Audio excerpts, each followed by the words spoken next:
8वां अध्याय ध्रुव का वनगमन। श्री मैत्रेय जी कहते हैं, शत्रुसूदन विदुर जी, सनकादि, नारद, ऋभु, हंस, अरुणि और यति ब्रह्मा जी के इन नैष्ठिक ब्रह्मचारी पुत्रों ने गृहस्थाश्रम में प्रवेश नहीं किया, अतः उनके कोई संतान नहीं हुई। अधर्म भी ब्रह्मा जी का ही पुत्र था। उसकी पत्नी का नाम था मृषा। उसके दंभ नामक पुत्र और माया नाम की कन्या हुई। उन दोनों को निर्ऋति ले गया, क्योंकि उसके कोई संतान न थी। दंभ और माया से लोभ और निकृति अर्थात शठता का जन्म हुआ। उनसे क्रोध और हिंसा तथा उनसे कलि अर्थात कलह और उसकी बहन दुरुक्ति अर्थात गाली उत्पन्न हुए। साधु शिरोमणे, फिर दुरुक्ति से कलि ने भय और मृत्यु को उत्पन्न किया तथा उन दोनों के संयोग से यातना और निरय अर्थात नरक का जोड़ा उत्पन्न हुआ। निष्पाप विदुर जी, इस प्रकार मैंने संक्षेप से तुम्हें प्रलय का कारण रूप यह अधर्म का वंश सुनाया। यह अधर्म का त्याग कराकर पुण्य संपादन में हेतु बनता है। अतएव इसका वर्णन 3 बार सुनकर मनुष्य अपने मन की मलिनता दूर कर देता है। कुरुनंदन, अब मैं श्री हरि के अंश ब्रह्मा जी के अंश से उत्पन्न हुए पवित्र कीर्ति महाराज स्वयंभुव मनु के पुत्रों के वंश का वर्णन करता हूं। महारानी शतरूपा और उनके पति स्वयंभुव मनु से प्रियव्रत और उत्तानपाद ये 2 पुत्र हुए। भगवान वासुदेव की कला से उत्पन्न होने के कारण ये दोनों संसार की रक्षा में तत्पर रहते थे।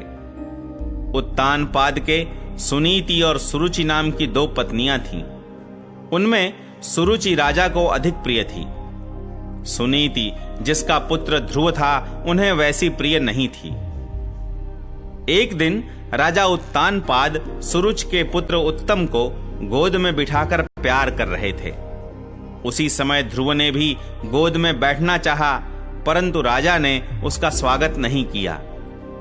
उस समय घमंड से भरी हुई सुरुचि ने अपनी सौत के पुत्र ध्रुव को महाराज की गोद में आने का यत्न करते देख उनके सामने ही उससे डाह भरे शब्दों में कहा, बच्चे, तू राज सिंहासन पर बैठने का अधिकारी नहीं है। तू भी राजा का ही बेटा है। इससे क्या हुआ? तुझको मैंने तो अपनी कोख में नहीं धारण किया। तू अभी नादान है। तुझे पता नहीं है कि तूने किसी दूसरी स्त्री के गर्भ से जन्म लिया है, तभी तो ऐसे दुर्लभ विषय की इच्छा कर रहा है। यदि तुझे राज सिंहासन की इच्छा है तो तपस्या करके परम पुरुष श्री नारायण की आराधना कर और उनकी कृपा से मेरे गर्भ में आकर जन्म ले।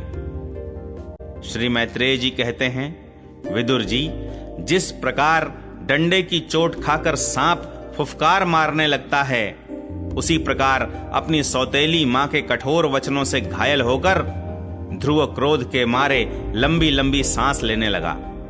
उसके पिता चुपचाप यह सब देखते रहे, मुंह से एक शब्द भी नहीं बोले। तब पिता को छोड़कर ध्रुव रोता हुआ अपनी माता के पास आया। उसके दोनों होंठ फड़क रहे थे और वह सिसक सिसक कर रो रहा था। सुनीति ने बेटे को गोद में उठा लिया और जब महल के दूसरे लोगों से अपनी सौत सुरुच की कही हुई बातें सुनी, तब उसे भी बड़ा दुख हुआ। उसका धीरज टूट गया। वह दावा नल से जली हुई बेल के समान शोक से संतप्त होकर मुरझा गई तथा विलाप करने लगी। सौत की बातें याद आने से उसके कमल सरीखे नेत्रों में आंसू भर आए। उस बेचारी को अपने दुख पारावार का कहीं अंत ही नहीं दिखाई देता था। उसने गहरी सांस लेकर ध्रुव से कहा, बेटा, तू दूसरों के लिए किसी प्रकार के अमंगल की कामना मत कर। जो मनुष्य दूसरों को दुख देता है, उसे स्वयं ही उसका फल भोगना पड़ता है। सुरुचि ने जो कुछ कहा है ठीक ही है, क्योंकि महाराज को मुझे पत्नी तो क्या दासी स्वीकार करने में भी लज्जा आती है। तूने मुझ मंद भागिनी के गर्भ से ही जन्म लिया है और मेरे ही दूध से तू पला है। बेटा, सुरुचि ने तेरी सौतेली मां होने पर भी बात बिल्कुल ठीक कही है। अतः यदि राजकुमार उत्तम के समान राज सिंहासन पर बैठना चाहता है तो द्वेष भाव छोड़कर उसी का पालन कर। बस श्री अधोक्षज भगवान के चरण कमलों की आराधना में लग जा। संसार का पालन करने के लिए सत्व गुण को अंगीकार करने वाले उन श्री हरि के चरणों की आराधना करने से ही तेरे परदादा श्री ब्रह्मा जी को वह सर्वश्रेष्ठ पद प्राप्त हुआ है जो मन और प्राणों को जीतने वाले मुनियों के द्वारा भी वंदनीय है। इसी प्रकार तेरे दादा स्वयंभू मनु ने भी बड़ी बड़ी दक्षिणाओं वाले यज्ञों के द्वारा अनन्य भाव से उन्हीं भगवान की आराधना की थी। तभी उन्हें दूसरों के लिए अति दुर्लभ लौकिक अलौकिक तथा मोक्ष सुख की प्राप्ति हुई। बेटा, तू भी उन भक्त वत्सल श्री भगवान का ही आश्रय ले। जन्म मृत्यु के चक्र से छूटने की इच्छा करने वाले मुमुक्षु लोग निरंतर उन्हीं के चरण कमलों के मार्ग की खोज किया करते हैं। तू स्वधर्म पालन से पवित्र हुए अपने चित्त में श्री पुरुषोत्तम भगवान को बैठा ले तथा अन्य सब का चिंतन छोड़कर केवल उन्हीं का भजन कर। बेटा, उन कमल दल लोचन श्री हरि को छोड़कर मुझे तो तेरे दुख को दूर करने वाला और कोई दिखाई नहीं देता।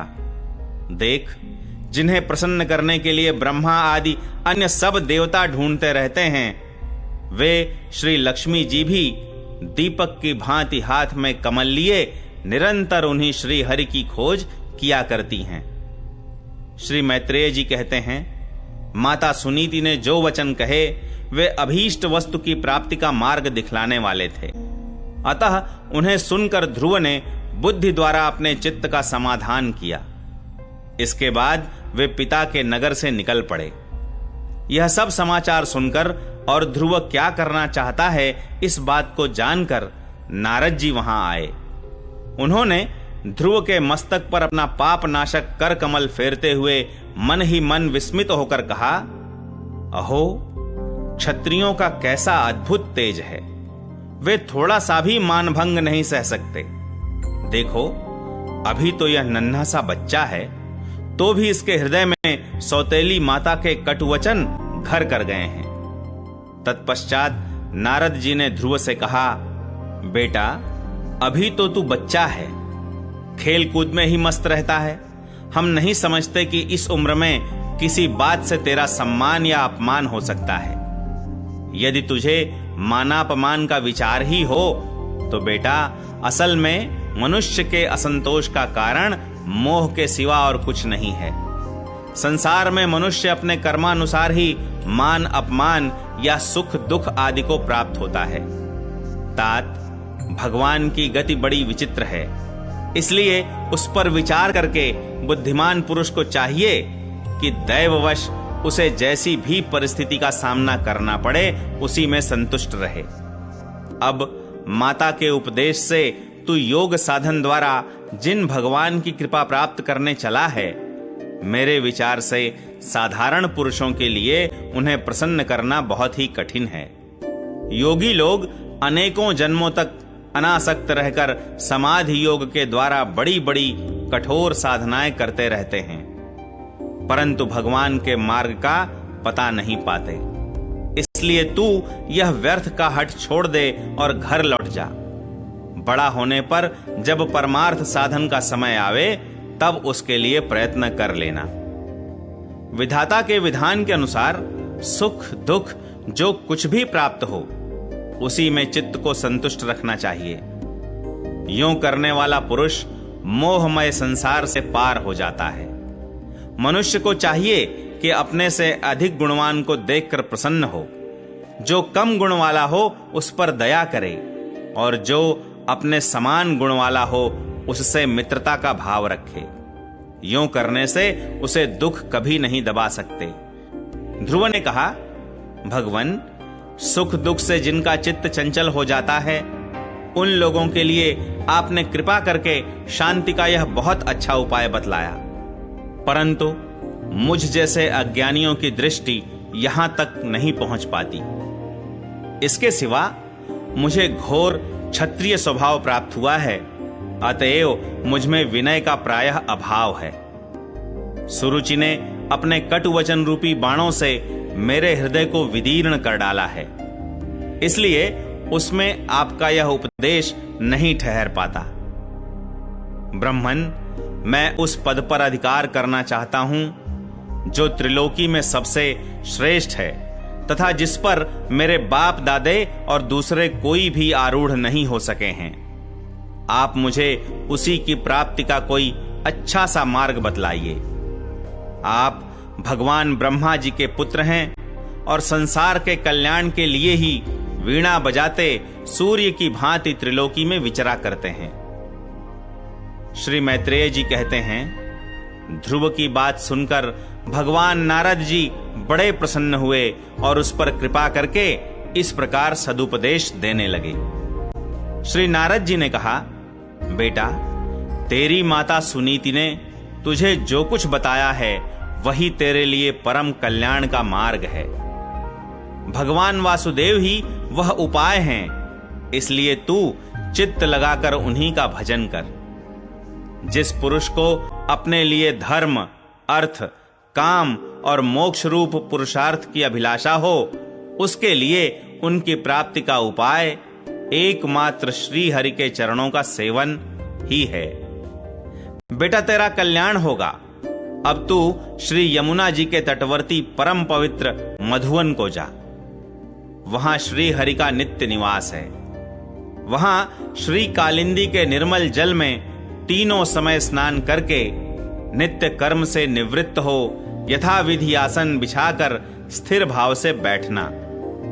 फिर रेचक, पूरक और कुंभक 3 प्रकार के प्राणायाम से धीरे धीरे प्राण, मन और इंद्रिय के दोषों को दूर कर धैर्य युक्त मन से परम गुरु श्री भगवान का इस प्रकार ध्यान करना।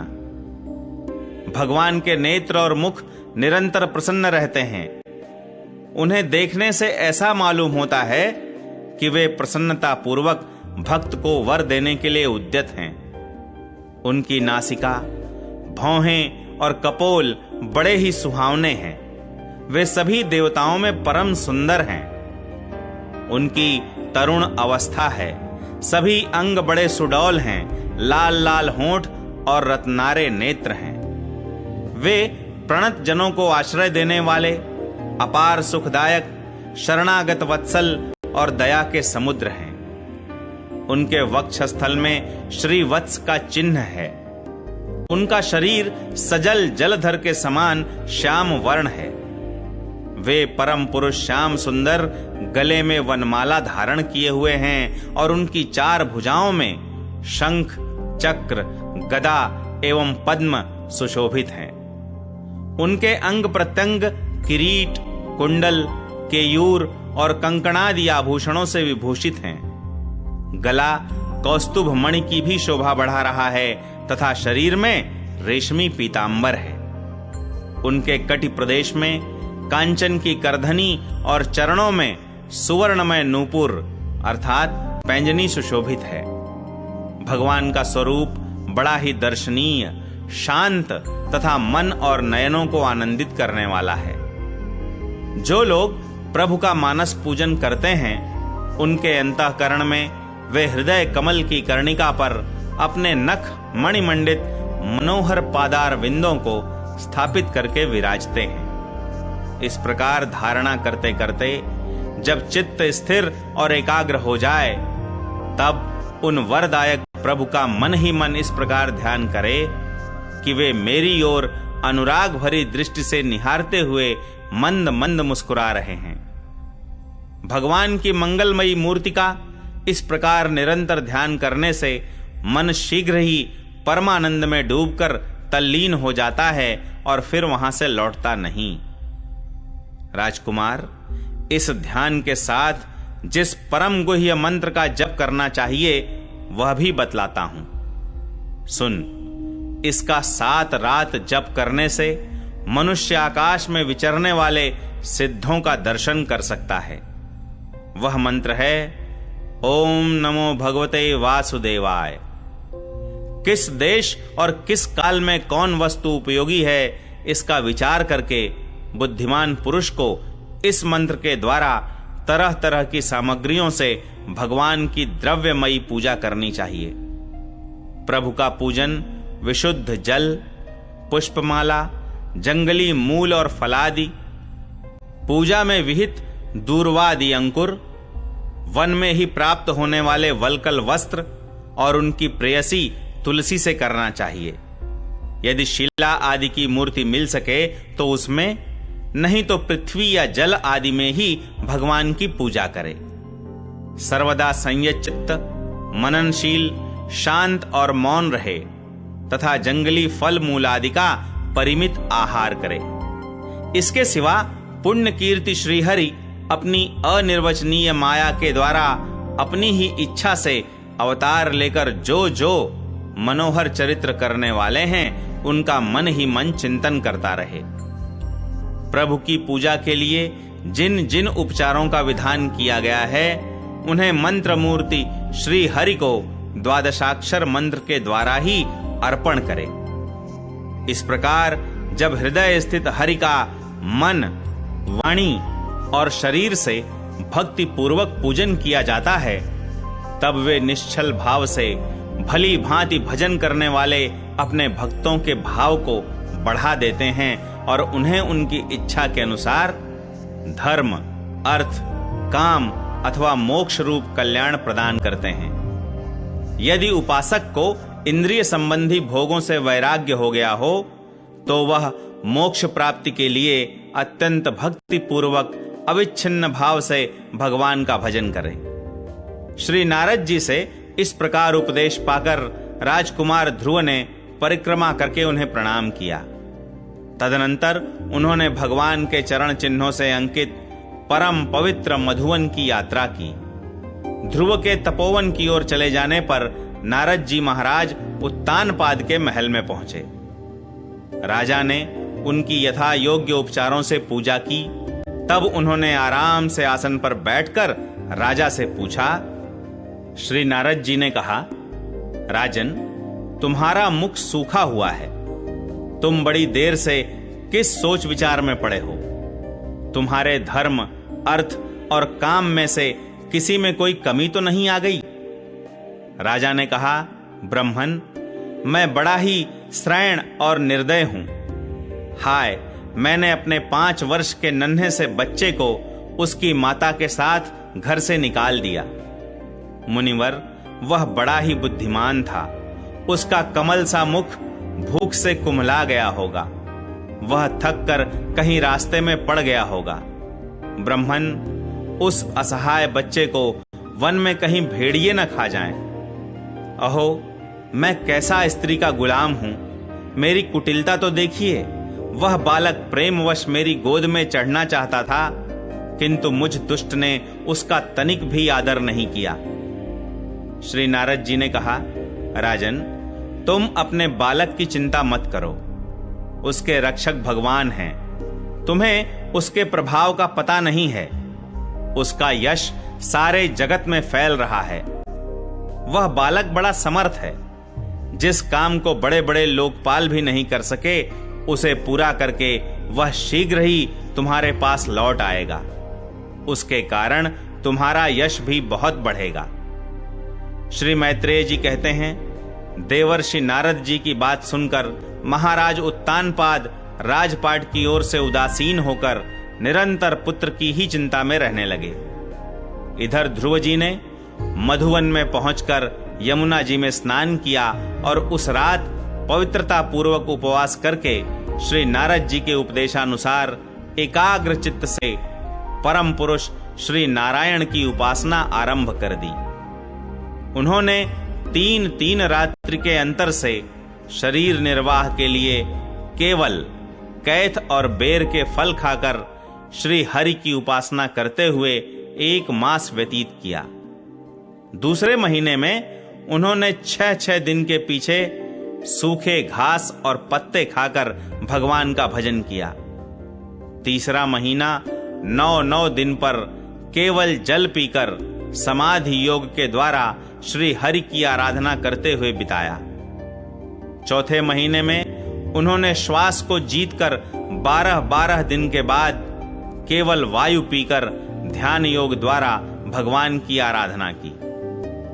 5वां मास लगने पर राजकुमार ध्रुव श्वास को जीतकर परब्रह्म का चिंतन करते हुए एक पैर से खंभे के समान निश्चल भाव से खड़े हो गए। उस समय उन्होंने शब्दादि विषय और इंद्रियों के नियामक अपने मन को सब ओर से खींच लिया तथा हृदय स्थित हरि के स्वरूप का चिंतन करते हुए चित्त को किसी दूसरी ओर न जाने दिया। जिस समय उन्होंने महदादि संपूर्ण तत्वों के आधार तथा प्रकृति और पुरुष के भी अधीश्वर पर ब्रह्म की धारणा की, उस समय उनके तेज को न सह सकने के कारण तीनों लोक कांप उठे।